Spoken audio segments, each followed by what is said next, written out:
I'm Charlene of the Rainbow Frequency. Here's a little bit more about my journey. Today in my country is Mother's Day. I like to think of it more as honoring those who nurture others, because there are many different ways to mother or nurture those around you. It is certainly not limited to giving birth per se. I mean, I myself am a mother. I totally forgot about the fact that it was Mother's Day because I was focused in living in the world, and I don't necessarily prescribe to all the holidays as such that they exist on my calendar. But part of the reason I don't focus so much on Mother's Day is that I myself in my path have had to distance myself or disconnect, dissolve the cords between myself and my mother.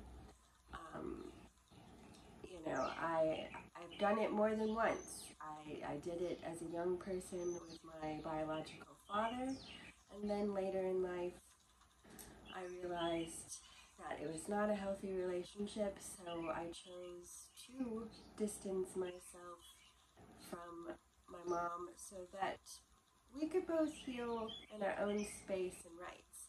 Looking at my astrological chart for me was a very liberating experience because it was right there written in the stars that we were to have a relationship where we struggled, that I would even have perhaps sibling rivalry within that construct.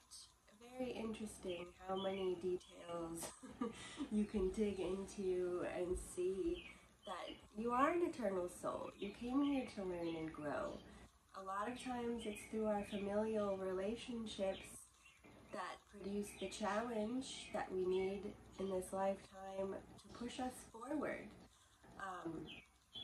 I will say it is not something that I took lightly. It certainly had a lot of impact, and while it was a choice I made, I still had to grieve the repercussions. So it is something where I firmly believe, you have choices in life,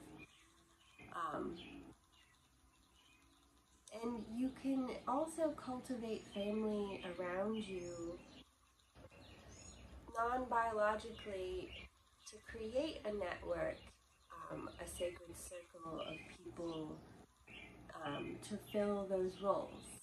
My stepfather is the man that I consider my father, as he raised me since I was 4. Interestingly, also, I grew up in a family where gender roles were not at all typical. My parents, my mother and my stepfather had quite an age gap between them. And yet, my father was the one who did all the cooking and cleaning. My mom didn't really do any of those things. As I got older, I did help my dad in these arenas, but at the same time, I love to cook. We would go grocery shopping together. He taught me how to be budget conscious. It was a great relationship where he imparted a lot of what people typically label as female qualities. And he was born in 1926, for goodness sakes. So anyway, I'm just saying, break free from labels. Understand that you're here to learn and grow. Sometimes these struggles within our family construct are there for purpose, so we can fight against it, or we can reflect, observe, and choose to undo certain patterns, perhaps, behaviors, let go of trauma within a family line that you don't wish to be a victim to any longer. Many things. So anyway, happy Nurturing Others Day. I hope that for those of you that this resonates with, that it helps you on your path and journey. I am here for you should you wish to speak more about how to dissolve cords, how to release trauma from you physically, mentally, emotionally, energetically. We as a physical being, I'll leave it on this, we know that in the arena of massages that we can store emotions in our physical body. This is very much, I've felt this for myself.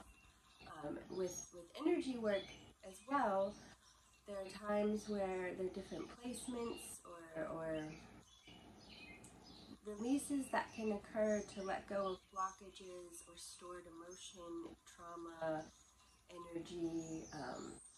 If we're in relationship with another person or situation, there can be residual vestiges of that person, situation within us that we have to work to dissolve and let go of, or cut the cord, so to speak.